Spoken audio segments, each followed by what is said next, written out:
कधी असं वाटलं आहे का, की माझ्याकडे टॅलेंट आहे, स्वप्न आहेत, पण मार्ग नाही? कधी असं जाणवलंय का, की सुरुवात जोरात होते, पण मध्येच एनर्जी संपते? आपण सगळेच मोटिव्हेशन शोधत असतो. कधी कोट्समधून, कधी YouTube व्हिडिओच्या माध्यमातून, तसेच कधी सक्सेसफुल व्यक्तीकडे पाहून आपण मोटिव्हेशन शोधण्याचा प्रयत्न करतो. पण एक सत्य आहे, मोटिव्हेशन बाहेर शोधून मिळत नाही. ती आपल्यामध्ये तयार करावी लागते. आज आपण बोलणार आहोत स्वयंप्रेरणा म्हणजे काय? ती टिकवायची कशी? आणि रोज स्वतःला उभं कसं करायचं याविषयी. मोटिव्हेशन म्हणजे भावना आहे आणि भावना कायमस्वरूपी नसतात. आज तू इन्स्पायर्ड आहेस, उद्या कदाचित टायर्ड असशील.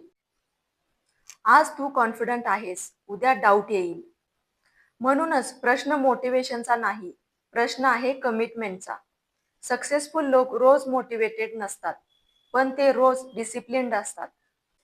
सेल्फ मोटिवेशन म्हणजे काय? कोणी पुश केलं नाही तरी पुढे जाणं. आपण म्हणतो टाइम नाही, सपोर्ट नाही, लक नाही, रिसोर्सेस नाहीत. पण खरी गोष्ट काय आहे? आपण स्वतःला सिरियस घेत नाही. जेव्हा तू म्हणतेस, माझं लाईफ माझी जबाबदारी आहे, तेव्हा सेल्फ मोटिवेशन जन्माला येते. ब्लेम गेम थांबव, एक्सक्यूजेस डिलीट कर, कारण तू स्वतःची हिरो आहेस. क्लिअर विजन नसल्यामुळे मोटिवेशन मरते. तुला नेमकं काय हवंय? मनी, पीस, रिस्पेक्ट, फ्रीडम. जर गोल क्लिअर नसेल, तर एफर्ट टिकणार नाही. आज 5 मिनिटं घे आणि स्वतःला विचार, मी 3 वर्षांनी कुठे असायला हवं?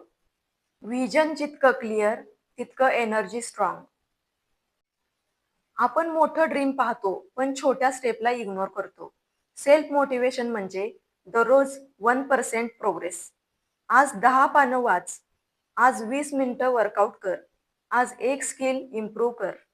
स्मॉल विन्स कॉन्फिडन्स वाढवतात. कॉन्फिडन्स मोटिवेशन तयार करतो. यामध्ये निगेटिव्ह थॉट्स कसं कंट्रोल करायचं हे पाहूया. माइंड हा आपला फ्रेंड पण आहे आणि एनिमी पण. इनर व्हॉइस म्हणते, तुझ्याकडून होणार नाही, तू पुरेशी नाहीस, लोक काय म्हणतील? सेल्फ मोटिवेटेड व्यक्ती काय करते? ती त्या आवाजाला चॅलेंज करते. ती म्हणते, हो मला भीती आहे, पण मी थांबणार नाही. करेज म्हणजे भीती नसणं नाही, भीती असूनही पुढे जाणं होय. सोशल मीडियावर सगळे हॅपी दिसतात, मोटिवेटेड दिसतात, सक्सेसफुल दिसतात. पण कंपॅरिझन हे आपल्या कॉन्फिडन्सला, आपल्या मोटिवेशनला डिस्ट्रॉय करतं. आपली जर्नी वेगळी आहे, आपली टायमिंग वेगळी आहे, आपली स्ट्रेंथ वेगळी आहे. Focus on growth, not on others. Routine बनवा, मूडवर अवलंबून राहू नका. जर तुम्ही मूडवर काम करणार असाल, तर कन्सिस्टन्सी कधीच येणार नाही. सेल्फ मोटिवेटेड लोक रुटीन फॉलो करतात. Morning ritual, daily target, fixed working hours. Routine असेल तर स्टॅबिलिटी येते आणि स्टॅबिलिटी आली तर प्रोग्रेस होते. आपल्याला सेल्फ मोटिवेटेड राहायचं असेल तर सराउंडिंग्सही बदलायला हवेत.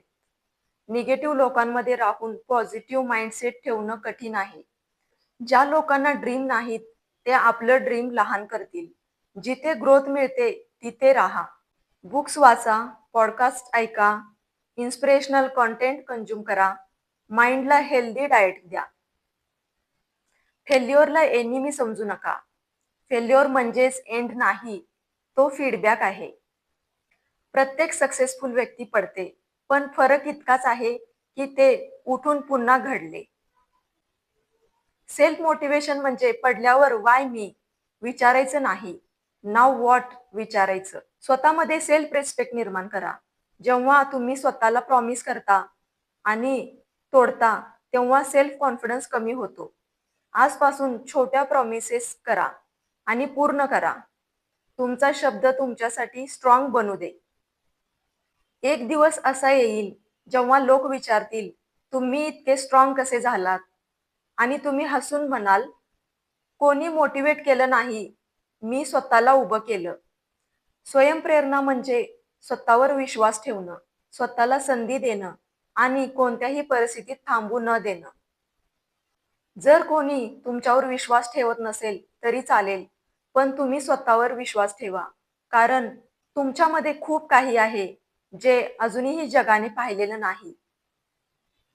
हा व्हिडिओ तुमच्या मनाला स्पर्श करून गेला असेल आणि तुम्हाला प्रेरणादायी वाटला असेल, तर या व्हिडिओला लाईक करा, शेअर करा अशा व्यक्तीशी ज्यांना अशा प्रेरणेची गरज आहे.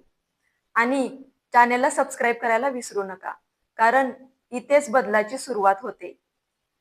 आणि जुळून राहा सखी संवाद विथ मीनाक्षी या आपल्या चॅनेलला. भेटूया अशाच नवनवीन प्रेरणादायी विषयांसोबत. धन्यवाद.